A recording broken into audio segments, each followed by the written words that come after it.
प्रिय भाइयों और बहनों, आप सबों को जय यीशु।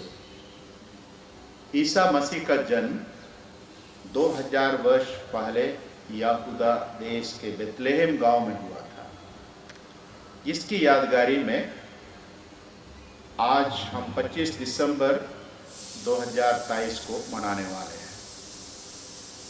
उनका जन्म उस समय के जनजीवन की परिस्थितियों के संदर्भ में हुआ था।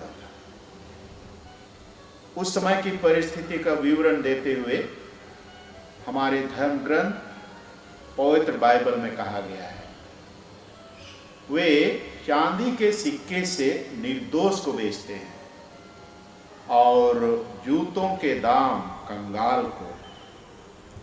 वे दरिद्रों का सिर पृथ्वी की धूल में रौंदते हैं और दीनों पर अत्याचार करते हैं।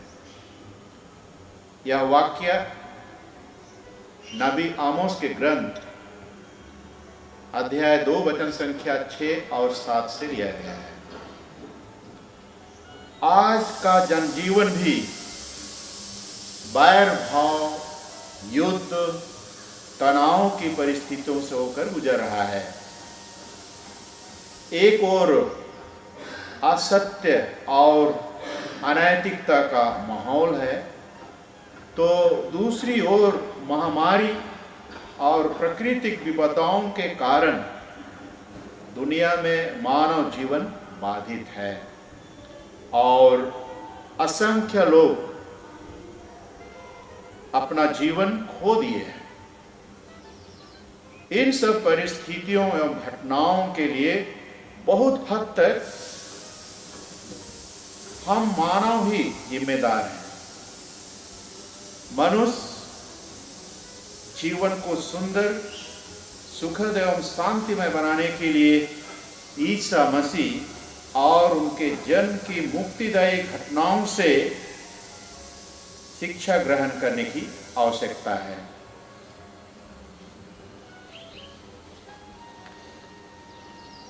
इस वर्ष के जन्म पर्व के समय हम उनके जन्म की घटना के 5 चिन्हों से शिक्षा ग्रहण करें। पहला, चरनी में जन्म। ईसा मसीह स्वयं ईश्वर थे और उस रूप में सृष्टिकर्ता थे। पूरी दुनिया के मालिक के रूप में यहूदा देश के बेतलेहम गांव के एक गौशाला घर के चरनी में उनका जन्म हुआ था। उनकी मृत्यु क्रूस पर हुई और दफन भी दूसरे व्यक्ति के लिए निर्मित कब्र में हुआ था। ये सब कुछ उनके दीनता और नम्रता के प्रतीक हैं। हमें भी अपने जीवन और स्वभाव में दीनता एवं नम्रता की आवश्यकता है। ईसा मसीह की शिक्षा अनुसार दीनता और नम्रता ही महानता की राह है। दूसरा, राजा हेरोद। ईसा मसीह का जन्म राजा हेरोद के शासनकाल में हुआ था। वे ईसा मसीह के जन्म से अनभिज्ञ रहे, क्योंकि वे अपने जीवन में ईश्वर की जरूरत नहीं समझा और स्वयं को ही सब कुछ का मालिक और राजा समझ रखा था। इस तरह अहम की भावना हमें ईश्वर से बहुत दूर ले जाता है और जब हम ईश्वर से दूर हो जाते हैं तो उनकी सुरक्षा और आशीर्वाद से भी दूर रह जाते हैं। ईश्वर का आशीर्वाद मानव जीवन के लिए जरूरत है। यह जीवन की सबसे बड़ी पूंजी है। तीसरा, चरवाहे। ईसा मसीह के जन्म का संदेश सबसे पहले यहूदा देश के भेड़ चरवाहों को मिला, जो अपने अपने खेतों में रात के समय भेड़ों की रक्षा कर रहे थे। स्वर्गदूत ने उन चरवाहों को दर्शन देकर कहा, आज दाऊद नगर में आपके मुक्तिदाता प्रभु मसीह का जन्म हुआ है, या आप लोगों के लिए पहचान होगी। आप एक बालक को कपड़े में लपेटा और चरनी में लिटाया हुआ पाएंगे। संत लूकस का सुसमाचार अध्याय 2 वचन संख्या 11 और 12। इसी तरह ईसा मसीह का जन्म का संदेश पूर्व दिशा के 3 ज्योतिषियों को मिला। चरवाहे और ज्योतिषियों ने बेतलेहम आकर बालक यीशु का दंडवत किया और उनके आदर सम्मान में भेंट चढ़ाया। चरवाहे और पूरब से आए हुए ज्योतिषी दीनतापूर्वक आत्म समर्पण के प्रतीक हैं।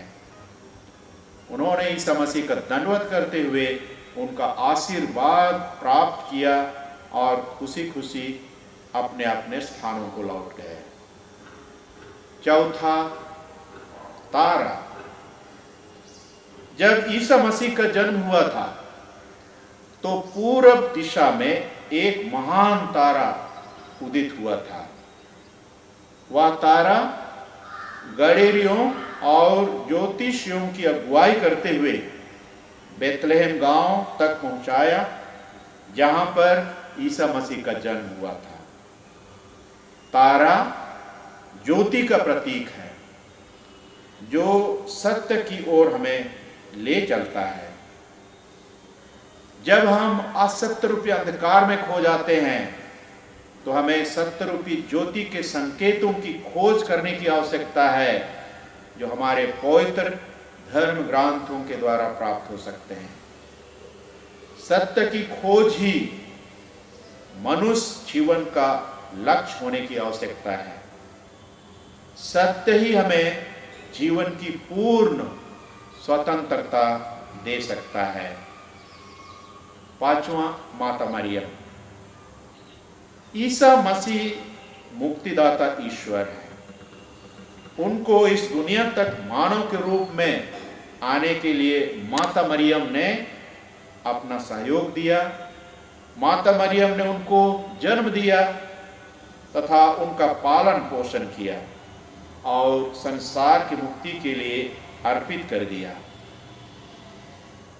ईश्वर उद्धार करता है, फिर भी इस कार्य में हम निरे मनुष्यों का सहयोग चाहते हैं।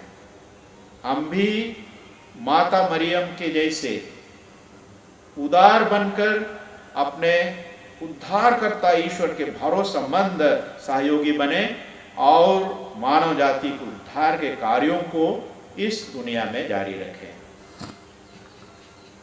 सभी दर्शकों को मेरा हार्दिक धन्यवाद। खुश जन्म पर एवं 9 वर्ष में आप सबों पर ईश्वर की सुरक्षा और आशीर्वाद बना रहे।